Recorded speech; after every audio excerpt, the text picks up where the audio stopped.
días, muy buenas tardes, muy buenas noches. Como diste Gastón Suble, si él saluda así, yo también. ¿Cómo están, queridos estudiantes? Espero que se encuentren bien. Yo también bien. Y aquí dándoles clases de nuevo. Gracias por todos sus mensajes. Bien, muchachos, la clase del día de hoy va a ser las consecuencias de la Segunda Guerra Mundial. Ustedes se preguntarán, pero profesora, ¿cómo vamos a hablar de las consecuencias de la Segunda Guerra si no hemos visto la Segunda Guerra Mundial? Bueno, según la priorización del Ministerio de Educación, esto es lo más importante para ellos. Por tanto, como yo no puedo coincidir que hablar de las consecuencias de la guerra sin haber hablado de la guerra, vamos a hacer un resumen ultra resumido, ¿ya? Sobre la Segunda Guerra Mundial, ¿ya? Entonces, el objetivo inicial de la clase del día de hoy, el oficial, es evaluar las consecuencias de la Segunda Guerra Mundial considerando el surgimiento de Estados Unidos y de la Unión Soviética como superpotencias y la pérdida de hegemonía de Europa, el inicio del proceso de descolonización, los acuerdos de las conferencias de paz y la creación de un nuevo marco regulador de las relaciones internacionales reflejado en la ONU y en la Declaración de los Derechos Humanos. Un objetivo bastante largo, pero vamos que se puede.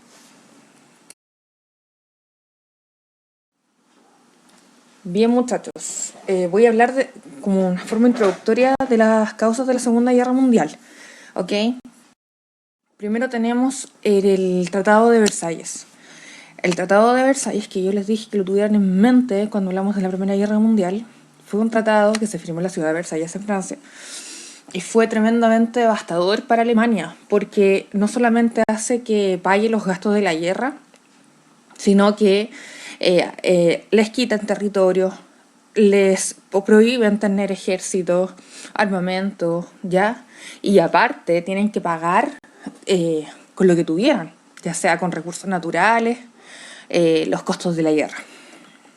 Por tanto, Alemania sintió una tremenda humillación con respecto a esto, porque según ellos estaban por ganar la guerra y hubiese sido así. O sea, las probabilidades de que Alemania, tanto en la Primera como en la Segunda Guerra Mundial, no se hubiese metido a Estados Unidos, hubiese, ¿no es cierto?, estado en la cabecera. Entonces, bueno, todas estas cosas hicieron que Alemania se trastornara un poco, y sobre todo con la llegada de Hitler al poder, y bueno, sufrieran bastantes desacuerdos con esto, y es una causa entonces directa de la Segunda Guerra Mundial. A esto tenemos que sumarle que en 1929, como ya lo estudiamos, la crisis económica en Estados Unidos, que era el patrocinador del mundo, era el papi del mundo, el que le estaba prestando crédito a la gente, a Europa, a nosotros en Chile, era nuestro principal comprador de salitre. Entonces, cuando cae la bolsa de valores en Nueva York, Estados Unidos cierra sus fronteras económicas, no le compra nada a nadie, no le presta plata a nadie y empieza su propia surgimiento económico. Entonces, los países de Europa quedaron ahí, pues, al debe. El único país, que no fue afectado por la crisis del 29 fue la Unión Soviética, ¿ya? Puesto que ellos habían hecho su propia economía. Y ahí lo vamos a ver. Otra de las causas de la Segunda Guerra Mundial fue el surgimiento de estos regímenes totalitarios, como también lo estudiamos. El surgimiento de los totalitarismos en Italia, la Unión Soviética y Alemania, respectivamente, bajo los ideales de este exacerbado patriotismo, nacionalismo más que nada, porque el nacionalismo es malo, no hay nadie mejor que tu país, ¿no es cierto? Y bajo las restricciones de cualquier tipo de política que fuera, ¿no es cierto?, contraria a ellos, o sea, no había ningún tipo de libertad, hace también que esto, de la mano de un imperialismo, es decir, de anexar o buscar otros países que estuvieran en concordancia con ellos, aumentar aún más, ¿no es cierto?, como causa de esta guerra. Y como la guinda de la torta, bueno, al igual que en la Primera Guerra Mundial, tenemos bandos. Tenemos el eje compuesto por eje Berlín, Tokio, Roma, o sea, Alemania, Italia y Japón. y por otra parte los aliados, que está Gran Bretaña, Francia, la Unión Soviética y Estados Unidos. Lo mismo que la Primera Guerra Mundial, esto se hace cuando aliados, ¿no es cierto? Y claramente se prestan apoyo mutuo. Y la guinda de la torta, en sí, la causa directa fue la invasión a Polonia, ¿no es cierto?, el año 39, en septiembre del 39, por parte de Alemania y su amigo, ¿no es cierto?, en este momento, la Unión Soviética. Lo que hay que destacar que Alemania desde antes había invadido otros países como Austria, Checoslovaquia, y los aliados, o sea, Francia y Gran Bretaña ya se lo habían dejado pasar, pero cuando invaden Polonia, ellos dicen, no, ya, esto ya, Hitler ya superó todo, está violando todo el tratado y aquí queda la debacle. Bien, chiquillos, aquí es, bueno, donde yo traté de crear un video mirándolo desde los ojos ingleses, cómo fue lo que es la invasión nazi, ¿no es cierto?, en Europa. ¿Cuál fue la táctica? Hitler empezó a invadir Europa, ¿ya? Porque su consigna, bueno, de hecho ahí la foto que ustedes ven ahí es en París, con la Torre Eiffel atrás, ¿ya? Entonces, las tácticas, no me voy a referir al desarrollo de la guerra como tal, ya por eso necesito que ustedes vean ahí el video de introducción. Y ahora nos vamos a nuestra clase. Como les decía, chiquillos, Alemania al final rompe el tratado que tenía con Stalin y se ve enfrentado en los dos frentes, en el este como en el oeste. Entonces se dio cuenta que la embarró cuando estaba en Inglaterra, se fue a la Unión Soviética y finalmente le dio paso para que ellos se levantaran y estuvo atacado por los dos frentes. Entonces él se decide suicidar porque sabía que también su par Mussolini había sido descuartizado y entonces él decía que él no iba a parecer lo mismo, o sea, que él se iba a matar antes de tener su legado. Entonces con esto se acaba la guerra en Europa, pero todavía en Asia Japón resistía hasta que Estados Unidos, ¿no es cierto?, el 6 y el 9 de agosto respectivamente lanza dos bombas atómicas, el Little Boy y el Fat Man, las dos bombas atómicas lanzadas en las ciudades de Hiroshima y Nagasaki respectivamente. Con eso entonces, chiquillos, bueno, ese es el búnker donde se suicida Hitler y ese se le llama la GAI, ¿ya? La avión que traslada estas bombas. Con esto, chiquillos, se da como término a la guerra porque no puede ser posible que ya se siga exterminando gente. Entonces esto fue ya un paralelo y que Estados Unidos demuestra su poderío y se dan cuenta ya que Estados Unidos ya no está jugando con solamente tanquecitos, metralletitas, no, se tienen armas de destrucción nuclear. Bueno, entonces, chiquillos, tenemos la primera consecuencia de la Segunda Guerra Mundial, que son las pérdidas humanas, ¿ya? Perdón si me canso un poco, pero todavía me falta un poco el aire, ¿ya? Las pérdidas humanas, que a diferencia de la Primera Guerra Mundial, estas fueron a causa de los bombardeos justamente, las pérdidas fueron más civiles que militares, ¿ya? Entonces las personas comunes y corrientes, así como yo les describo ahí en el primer video que les hice ver, las personas fueron las más damnificadas, ¿no es cierto?, con esto. Aparte de esto, tenemos que bajo los regímenes totalitarios, tanto el régimen nazi como el régimen comunista de Stalin, habían trabajos forzados. Siempre lo más conocido para hacer los campos de trabajo de concentración también, en Auschwitz, ¿no es cierto?, que son por los nazis. Pero los rusos, Stalin en la Unión Soviética mandó a Siberia a las personas a trabajar en condiciones deplorables, a todos los que eran sus detractores, políticos, también homosexuales, gente que no servía, lo mismo que hizo Hitler, pero Hitler lo hace, ¿no es cierto?, bajo esta consigna de la superioridad de la raza. Las investigaciones y los científicos, ¿no es cierto?, nazis que experimentaban con los gemelos.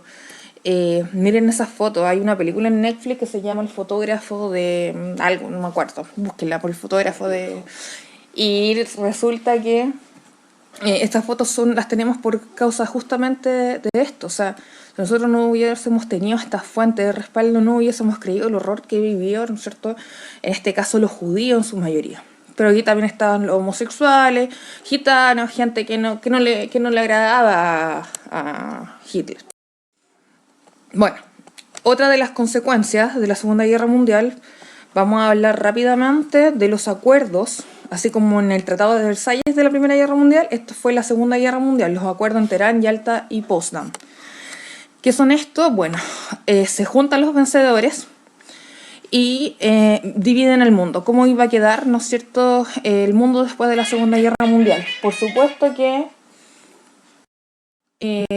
la cosa más importante de esto, bueno, esa es la foto icónica, donde está Winston Churchill, está Roosevelt y está Stalin. Nunca más estos personajes se vuelven a ser como amigos, ¿no es cierto? Esta parte donde tenemos a Estados Unidos con la Unión Soviética de amigos, ¿ya? Bueno, lo más importante de esto, chiquillos, es que Alemania es dividida en 4.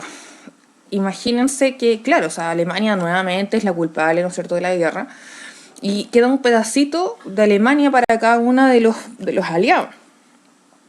Y aquí empezamos a hablar de un proceso de descolonización.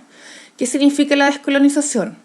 Que muchos de los países que pertenecían a ciertos estados lograron su libertad, ¿ya? O sea, como Austria y Checoslovaquia, que volvieron a ser independientes, así como Albania, ¿ya? Pero así, la Unión Soviética también anexionó a Estonia, Letonia, Lituania, y ahí está también. Ahí se configura lo que es la Unión Soviética, ¿ya? Bueno, lo mismo tenemos con China, Corea del Sur y Corea del Norte, ¿no es cierto? Que, bueno, después en Guerra Fría hay un conflicto. Pero el más importante, junto con Alemania, del tema de la llamada descolonización, es que se forma el Estado de Israel. Todos estos judíos que fueron masacrados en la Segunda Guerra Mundial, que ellos se caracterizan por no tener patria, algo así como similar a los gitanos, se les da un territorio de Palestina. Entonces, si ustedes ven el mapa acá en 1946, después el territorio que ellos toman inclusive llega a ser Jerusalén. Entonces Jerusalén para ir a Palestina es la ciudad, o sea, es tierra santa. Entonces todos los conflictos que nosotros hemos escuchado de ahí en adelante, ¿no es cierto?, es producto de esto mismo, de que se les da un territorio a los judíos, donde forman, ¿no es cierto?, Israel, pero que era parte de Palestina, y que eso es terrible, porque en el fondo ellos, los palestinos, sienten como que los llegaron a invadir. Si ustedes ven el mapa, claramente es una invasión israelí. Y los israelíes, siendo súper pobres, poniéndolo en el desierto, sacaron mucha influencia económica, surgieron adelante. Entonces igual hay un conflicto fuertes económicos. Ya, chiquillos, los juicios de la ciudad de Nuremberg fueron juicios donde los capitanes, los dirigentes nazis, los que quedaban vivos, los que no se arrancaron, por supuesto, fueron acusados por crímenes de lesa humanidad. Todavía a esta altura, chiquillos, no existe la concepción de los derechos humanos. Los derechos humanos recién vienen, ¿no es cierto?, cuando termina la Segunda Guerra, inicia el periodo de Guerra Fría, y donde se crea la ONU, ¿no es cierto? Pero para juzgar a estas personas, las causas fueron crímenes contra la paz, crímenes de guerra y crimen contra la humanidad, ¿ya? Entonces no había como una precisión de lo que era, de que las personas tenían derecho a la vida, por ejemplo, ¿ya? Entonces, bueno, hay algunos personajes icónicos, ¿no es cierto? Aquí habían tanto militares como, bueno, en realidad todos los que pertenecían al régimen nazi, hasta los científicos, los médicos, todos eran gente que pertenecía al ejército, digamos. Bueno, como les decía, el 24 de octubre de 1945 se firma una carta por 50 países y se crea la Organización de Naciones Unidas. ¿Cuál es la diferencia, chiquillo, entre la Organización de Naciones, que fue el primer órgano, ¿no es cierto?, antecesor de la ONU, con la ONU? Fue que aquí sí tuvo apoyo de otros países. Entonces, ocurre que no solamente aquí Francia y Gran Bretaña estaban consolidando o apoyando, ¿no es cierto?, esta consolidación de esta organización, perdón, sino que ahora ya había un apoyo general donde los países se comprometían a resguardar la paz. En consecuencia, chiquillos, entonces, en 1948 se publica la Declaración de los Derechos Humanos, que estipulan una treintena de artículos que establecen los derechos básicos de todo ser humano, los cuales deben ser respetados a nivel internacional. De hecho, nuestra Constitución y muchas constituciones, ¿no es cierto?, de repúblicas democráticas aluden, ¿no es cierto?, a la Declaración Universal de los Derechos Humanos como principio, ¿no es cierto?, primero, donde el Estado del Derecho está al servicio de la persona humana, ¿ya? Consecuencias de la Segunda Guerra Mundial, claramente los invito a ver, chiquillos, la película El pianista. La película El pianista refleja muy bien el proceso de la Segunda Guerra. Y después muestra también cómo quedó después todas las ciudades de Europa. Es súper triste ver cómo quedó desintegrada Europa. No habían ciudades, pobreza, hambruna, ¿no es cierto? La gente que quedó después en shock con esto. O sea, todavía tampoco tenemos grande avance en lo psicológico, pero imagínense lo que es vivir una guerra, chiquillos. Ninguno de nosotros tiene la conciencia de lo que es vivir una guerra, que es terrible, muchachos. Entonces, bueno, ahí Estados Unidos nuevamente, ¿no es cierto?, ya había repuntado él y pone el plan Marshall, que consiste en mandar platita, ¿no es cierto?, a países de Europa y así de nuevo sustentar la economía del mundo. Entonces Estados Unidos vuelve a ser el héroe. Bueno, ahí vemos una ciudad devastada por los bombardeos. Ya, otra de las, bueno, la consecuencia particular, ¿no es cierto?, y el objetivo de nuestra clase, es que Estados Unidos y la Unión Soviética se consolidan como las grandes superpotencias de este periodo, y no había ningún país en el mundo que le pudiera hacer el peso, ¿ya? Entonces ahí empieza esta división del mundo entre los países capitalistas, encabezados por Estados Unidos, y los países comunistas, encabezados por la Unión Soviética. De ahí en adelante que estos dos países empiezan a tener, ¿no es cierto?, una superioridad en el plano internacional. Son los primeros que empiezan a hacer estudios a través de la investigación espacial, ¿ya? Y, por supuesto, también bajo su influencia. Por eso tenemos una guerra fría posteriormente, donde se enfrentan estos dos bandos que quieren que a su ideal se les sumen más personas, ¿ya? Y de ahí tenemos como referencia, ¿no es cierto?, que llegan las dictaduras en América Latina, ¿no es cierto?, la división de las personas, etcétera, etcétera, etcétera. La carrera armamentista entre estos dos. Bueno, cambios culturales, así como en la Primera Guerra Mundial, en la Segunda también se vieron grandes cambios en la moda, en las artes. Uno de los cambios, o sea, uno del arte que, o sea, de las cosas que quiere representar más es aquí es el grito de Múnich, de los horrores vividos en la guerra, ¿no es cierto? Y el de Picasso, Guernica, que es sobre la guerra civil española. Definir y contestar, y lo resolví ahí. Porque lo que tienen que hacer ahora es completar un puzzle, ¿ya? Este tiene que entregarse el día viernes 10 de julio. Y tienen que hacerlo leyendo su texto de estudiante de la página 49 a la 71. ¿Ok? Es como el mismo crucigrama que ustedes me hicieron, pero esta vez se lo hice yo. Ustedes solamente tienen que leer. Ok, chiquillos, un abrazo, que estén bien. Chao, chao.